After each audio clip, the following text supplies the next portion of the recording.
Un jour, quand j'avais 17 ans, j'étais au mariage de ma sœur et à ce mariage, il y avait une dame comptable qui s'appelait Madame Bérard et qui m'a demandé ce que je voulais faire plus tard. Je lui ai dit que j'aimerais bien étudier l'histoire et elle m'a répondu « Ah bon, mais tu veux pas être comptable ?» Alors j'ai dit non, pourquoi non ?»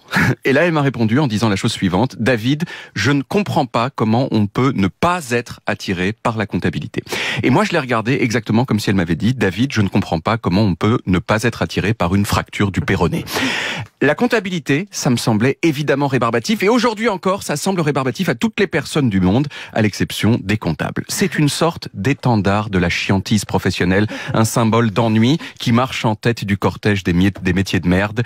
Dites que vous sortez avec un comptable et le monde va vous plaindre.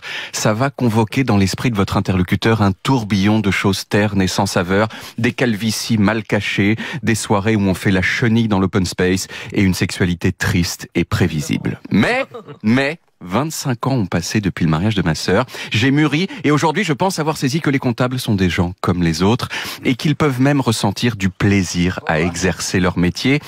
Et si j'ai mûri, c'est d'abord que j'ai appris à utiliser un petit peu le logiciel par excellence de la comptabilité, Microsoft Excel. Microsoft Excel qui va fêter ses 40 ans en 2025 et qui permet de calculer très vite des choses qui auparavant ne pouvaient être calculées que très lentement. Je soupçonne qu'autour de cette table, il n'y a pas beaucoup d'amateurs d'Excel. Vous devez être du genre à dire, alors là, moi, Excel, je vous connais. Vous êtes comme ça. Vous êtes comme ça.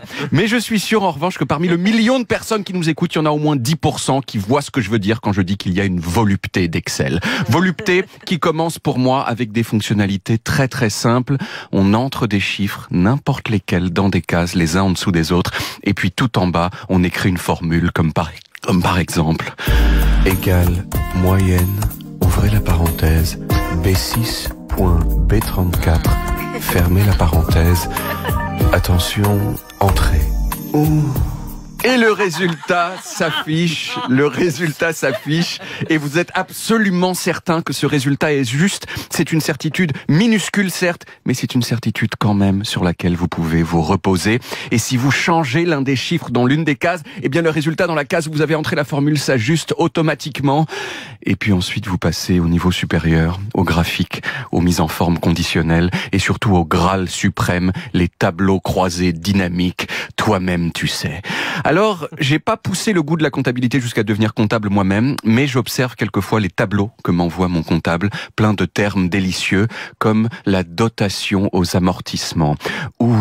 La dotation aux amortissements, c'est quand vous achetez par exemple une voiture, vous ne pouvez pas soustraire la totalité de sa valeur de votre résultat. Il faut diviser cette valeur par un nombre d'années défini, en l'occurrence le plus souvent 5 ans. Chaque année, vous soustrayez 1/5 de la valeur totale de la voiture et au bout de 5 ans, votre voiture est dite amortie.